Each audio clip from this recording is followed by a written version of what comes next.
할렐루야. 오늘도 주님의 은혜가 함께하는 귀한 삶이 되시고 한 주간도 주님의 더 가까이 할 수 있는 귀한 삶이 되시기를 바랍니다. 시편 79편입니다. 이스라엘에 있어서 늘 자신들에게 어떠한 고난과 환난이 오면 그 원인을 찾으려고 했습니다. 원인 없는 결과가 없기 때문입니다. 그 원인 중에서, 고난의 원인 중에서, 환난의 원인 중에서 그들은 참 감사한 게 많은 선지자를 통해서 하나님은 말씀하시고 그 말씀을 통해서 깨닫게 되는 것은 그들의 죄악이었습니다. 왜 우리가 이 문제를 발생할까? 하나님은 너희들 가운데 있는 죄를 찾아봐라. 그 죄를 지적하시면서 그 죄를 회개하는 백성들을 통해서 하나님은 회복이라는 것을 주시고 있다는 사실입니다. 우리도 전부는 아니지만 어떠한 문제를 만날 때 그 문제 속에서 우리는 하나님과 나와의 관계를 찾아야 합니다. 무엇보다도 하나님, 내가 주인이었습니까? 하나님이 주인이었습니까? 그 모습 속에서 나의 주인됨을 내려놓고 하나님의 주권을 인정할 때 하나님은 그때 일하기 시작하고 계시다는 겁니다. 나의 주인됨과 하나님의 주인됨의 차이가 무엇입니까? 주여 나를 도우소서. 이 고백이 나오는 순간부터는 무엇입니까? 내 주권을 내려놓겠다는 거죠. 그러면서 하나님의 도우심을 간구하는 내용이죠. 그것이 단순히 하나님 나 좀 도와주세요 이게 아니라 나를 완전한 내려놓으며 그것을 자기 포기, 자기 죽음이라고 이야기합니다. 그 모습 속에서 주님을 찾을 때 하나님은 정말로 하나님의 거룩한 손을 내어주셔서 우리의 삶 속에 개입하셔서 하나님의 구원하심을 우리의 눈으로 보게 하는 거죠. 79편도 마찬가지입니다. 이스라엘이 그 나라의 멸망 앞에 섰습니다. 왜 우리가 멸망할까? 이스라엘, 하나님과 겨루어 이긴 자, 이런 거룩한 이름을 가지고 있습니다. 아무나 쓸 수 있는 이름은 아니죠. 이 이름을 가진 이스라엘 백성들이 고난을 만납니다. 환난을 만납니다. 때로는 민족의 멸망 앞에 섭니다. 그럴 때에 왜 이 나라가 하나님과 겨루어 이긴 자, 이스라엘이라는 귀한 이름을 가진 이 나라가 왜 고난을 만나지? 왜 멸망 앞에 서 있지? 그러면서 그들은 하나님을 찾게 되는 거죠. 79편 1절입니다. 하나님이여 이방 나라들이 주의 기업의 땅에 들어와서 주의 성전을 더럽히고 예루살렘이 돌무더기가 되게 하였나이다. 이방 나라들이 주의 기업의 땅에 들어와서 하나님의 거룩한 기업의 땅에 들어와서 이스라엘 나라 가운데 들어와서 참 그들에게 가운데는 가장 힘든 거 주의 성전을 더럽히고 일반 백성들은 성전에 들어갈 수도 없습니다. 하나님의 성전은 거룩하다. 이 마음을 가지고 신앙을 가지고 제사장들이나 그리고 왕이나 특별히 어떠한 삶 속에서 하나님을 찾고자 하는 자들만 들어왔지. 그리고 그 성전에 들어가기 위해서 그들은 끊임없이 거룩한 예식, 속죄 예식을 하지 아니하면 여호와의 성전에서 죽는 줄 알았어요. 그런데 이방 사람들이 들어와서 여호와의 기업을 더럽힌 것뿐만 아니라 주의 성전을 더럽히고 있는 거예요. 짓밟아 버리는 거예요. 그런데 그들은 죽지 않는 거예요. 이게 뭘까? 이게 뭘까? 어렸을 때 이 제단 위에 올라오는 것도 정말로 이거 큰일 난 줄 알았어요. 그래서 어른들이 신앙교육할 때 야 거기 함부로 올라가는 거 아니야. 함부로 올라가는 거 아니야. 해가지고 그렇구나. 올라가면 어떻게 될까 봐. 해가지고 두려웠던 마음도 있었어요. 그러면서 올라가기 전에는 기도하고 올라오는 거죠. 하나님 저 올라가도 되나요? 하고 올라가고 그러면서 했던 것 같아요. 하나님의 거룩한 성전, 이것을 그들은 거룩한 성전을 했는데 이방 나라들이 들어와서 성전을 더럽히고 짓밟고 막 자기들이 신고 있던 신발을 가지고 들어와서 막 거기를 헤집고 다니고 거기 있는 성물들을 막 유린하고 가지고 가는 거예요. 뺏어가는 거예요. 그럼에도 불구하고 그도 죽지 않는 겁니다. 또 예루살렘이 돌무더기가 되게 하얀 거예요. 예루살렘은 하나님이 거하시는 거룩한 시온입니다 하면서 그들 마음 가운데는 그래도 대다수의 마음 가운데는 예루살렘 자체가 거룩한 도시, 거룩한 성전 이렇게 본 거예요. 그런데 예루살렘마저도 돌무더기가 된 겁니다. 2절 볼까요? 그들이 주의 종들의 시체를 공중의 새에게 밥으로 그의 성도들의 육체를 땅의 짐승에게 주며 주의 종들, 제사장들 이런 사람들의 시체를 공중의 새에게 밥으로 줘버립니다. 주의 성도들의 육체를 땅의 짐승에게 주고 있는 겁니다. 야, 이 정도의 삶이 되었을 때 그들은 어떠할까? 이러한 것을 눈으로 바라보고 있는 그들의 모습 속에는 어떠한 마음이 들어올까? 무서운 게 영적 허무주의입니다. 야, 하나님이 살아계시다면 어떻게 이런 일이 가능하지? 하면서 자신들의 모습을 못 보면요, 영적 허무주의에 빠져버리는 거예요. 그런데 자신들의 모습을 보면요, 이러한 처절한 삶을 바라보면서 그들이 회개합니다. 왜요? 죄 때문이구나. 나 때문이구나. 우리의 죄악 때문이구나.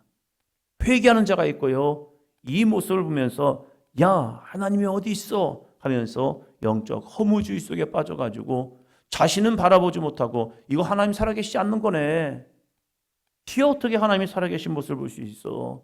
자파 하면서 야, 저 믿음의 사람들이, 저 제사장들이, 저 거룩한 성전이 이렇게 이방인들 향하여 짓밟고 있잖아. 이게 하나님이 살아계신 거 맞아? 영적 허무주의. 한쪽에서는 가슴을 치고 옷을 찢으며 하나님, 우리의 죄악 때문입니다. 우리의 죄 때문입니다.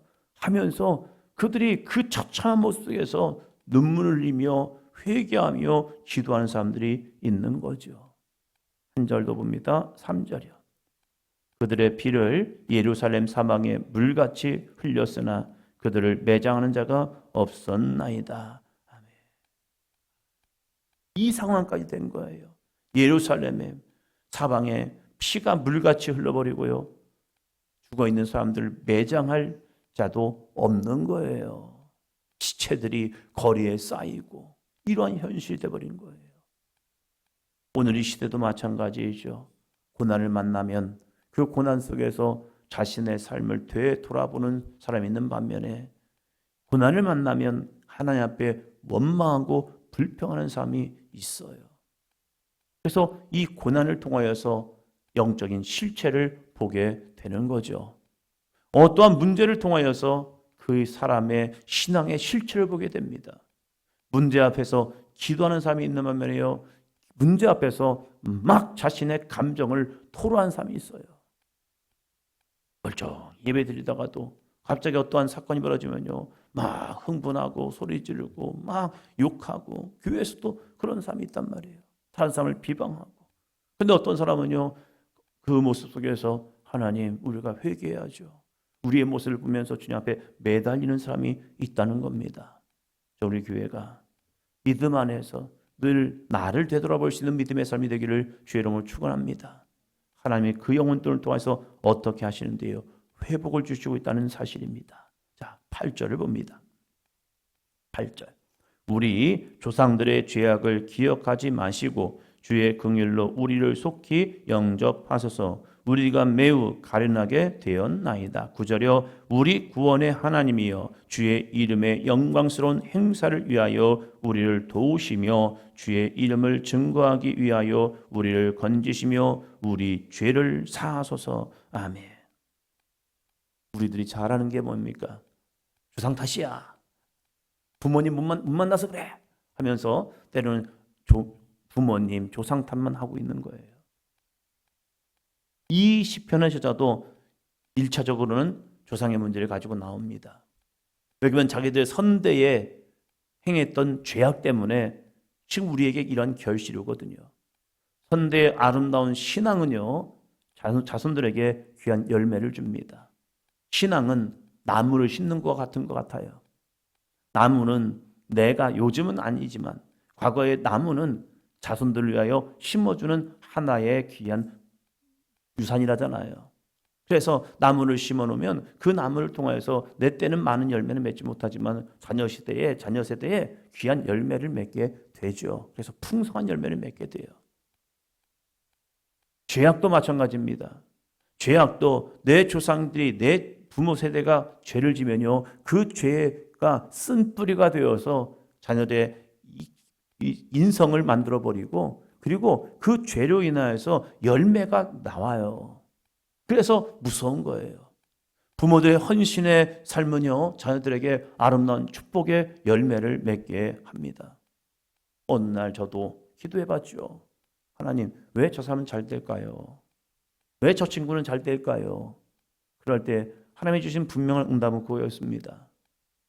내 부모는 내 가정을 위해서 수고할 때 제 부모는 하나님의 영광을 위해, 하나님의 나라를 위해 수고했어. 그 수고한 열매가 그 자녀에게 맺어지는 것은 당연한 거야. 저희 부모님이 열심히 수고하니까요, 가을이 되니까 쌀가마니를 그래도 집에다가 쌓아놓더라고요. 열심히 수고하고 했으니까 가을에는 열매를 거둬요. 그 열매를 누가 먹느냐? 저희 자녀들이 먹고 있더라고요. 부모들의 조상들의 죄악은요, 그 자녀 세대에 그것이 하나의 씨앗으로 들어와요. 그것을 이겨내야 합니다, 자녀 세대에. 그러나 그것이 하나의 시작점이 되고 있다는 거예요. 이 시인은 첫째로 조상의 죄악을 기억하지 마시려고 하나님께 간구합니다. 하지 마세요라고 한 이유가 뭐예요? 우리가 그 조상들의 죄를 끊겠습니다. 그래서 이 믿음의 사람들을 보면요, 영적 각성을 합니다. 영적 각성 중에 부모들이 세웠던 그러한 신상들, 문제들을 뒤집어 엎어버립니다. 그리고 하나님만을 열심히 섬길게요 하면서 자신의 시대에는 이 모습을 하지 않기 위해서 무던히 했습니다. 이것이 영적 대각성의 모습이죠. 그러면 조상들의 죄로 인해서만 이렇게 옵니까? 아니죠. 9절에서 보면요, 이렇게 또 이야기합니다. 우리 구원의 하나님이여 주의 이름을 영광스러운 행사를 위하여 우리를 도우시며 주의 이름을 증거하기 위하여 뭐죠? 우리를 건지시며, 그 다음이 중요해요. 우리 죄를 사하소서. 조상 탓만 하면 안 돼요. 조상 탓 있습니다. 부모가 물려준 내 기질이 있어요. 나의 기질은 그냥 형성되는 게 아닙니다. 부모를 통해서도 내 기질은 형성이 됩니다. 그래서 어떤 사람은 좋은 말을 많이 하는 사람이 있는 반면에 어떤 사람은 늘 불평과 원명하고 막 말이 센 사람이 있어요. 그것은 개인적인 성향도 있겠지만 부모로부터 들어오는 언어들이 있단 말이에요. 이것을 김창옥 교수는 모국어라고 얘기하더라고요. 모국어. 많이 들었던 것이 나도 모르게 자연스럽게 쑥쑥 나오는 말이 있다는 거예요. 근데 거기서 끝나면 안 된다는 거예요. 우리는 예수 그리스도로 새로운 피조물이 됩니다. 그래서 나는 안 되지만 주님의 능력과 하나님의 말씀 안에서 내 언어를 고쳐낼 수 있습니다. 이게 은혜인 거죠. 그런데 내가 못 고쳐냈어요. 나는 기질이 나빴던 누구 때문에, 누구로 인해서 이렇게 형성이 됐어요. 그럼 핑계라는 거예요, 이제는. 어느 순간부터는 그 언어는 내가 만들어줘야 한다는 거예요. 그래서 시인은 뭐라고 말합니까? 우리 죄를 사하소서. 이제는 나의 죄를 가지고 회개하는 거예요. 하나님이 우리에게 기회를 주잖아요. 그 기회 속에서 우리는 선택이라는 걸 하는데 그 선택을 내가 이제는 어느 정도 책임질 수 있는 환경이 된 거예요. 그래서 40 이후의 얼굴은 내가 책임져야 한다잖아요. 40 전에까지는 부모에게 주신 얼굴을 가져가지만 40 이후에부터는 우리가 내 얼굴에 대한 책임, 내가 어떠한 기질과 어떠한 성향으로 살아가고 있느냐, 그 모습 속에서 얼굴은 변해져 가고 있다는 거죠. 그러면서 이 시인은 이렇게 하나님께 매달립니다. 10절이요. 이방 나라들이 어찌하여 그들의 하나님이 어디 있느냐 말하나이까. 주의 종들이 피 흘림에 대한 복수를 우리의 목전에서 이방 나라에게 보여 주소서. 다윗의 고백과도 비슷합니다. 골리앗이 이스라엘 백성만 비방한 것이 아니라 살아계신 하나님의 이름을 비방하는 거죠. 그것이 다윗에게는 가슴 아픈 거예요. 우리가 무능해서, 우리가 연약해서, 우리가 조롱받는 거, 우리가 멸시받는 거, 그래, 그럴 수 있어요. 그런데 우리의 무능함 때문에, 우리의 연약함 때문에 살아계신 하나님의 이름이 모욕당하고 있는 거예요. 전능하신 하나님이 저 골리앗을 통해서 하나님의 이름이 욕보이고 있는 거예요. 그러니까 이 어린 다윗이 참을 수가 없는 거예요. 그래서 야, 너는 칼과 창으로 전쟁하러 왔니? 그러면 나는 이제 네가 그렇게 비방하던 만군의 여호와의 이름으로 내게 갈게 하면서 하나님의 이름을 가지고 갑니다. 그럴 때 하나님께서 이 다윗의 물맷돌 가운데 역사함을 통하여 그 큰 골리앗을 쓰러뜨려 버리는 거죠. 이 시편의 저자도 마찬가지입니다. 자신의 죄악 때문에, 우리들의 죄 때문에 이 심판 속에서 이방 사람들이, 이방 나라들이 전능하신 하나님을 욕보이고 있는 겁니다. 그들의 하나님이 어디 있느냐? 야, 니네 하나님 죽었어. 니네 하나님 안 써. 니네 하나님 역사하지 않아. 하면서 하나님이 살아계심을 부정하고 비방하고 있는 거예요. 그것이 그에게는 마음이 아픈 거예요. 그래서 그 하나님께 간구하는 겁니다. 어떻게 간구합니까? 11절이요. 갇힌 자의 탄식을 주의 앞에 이르게 하시며 죽이기로 정해진 자도 주의 크신 능력을 따라 보존하소서. 갇힌 자의 탄식, 어디로 갈 수 없는, 앞으로도 뒤로도 갈 수 없는, 막혀있는 그들의 삶 속에서 그들이 할 수 있는 것, 믿음의 사람들이 할 수 있는 것, 여호와께 탄식하는 거죠. 갇힌 자의 탄식, 주의 앞에 이르게 하시며, 우리가 주님 앞에 탄식합니다. 부르짖어 기도합니다. 그 기도가 여호와 앞에 이르게 하소서, 응답해 달라는 거죠.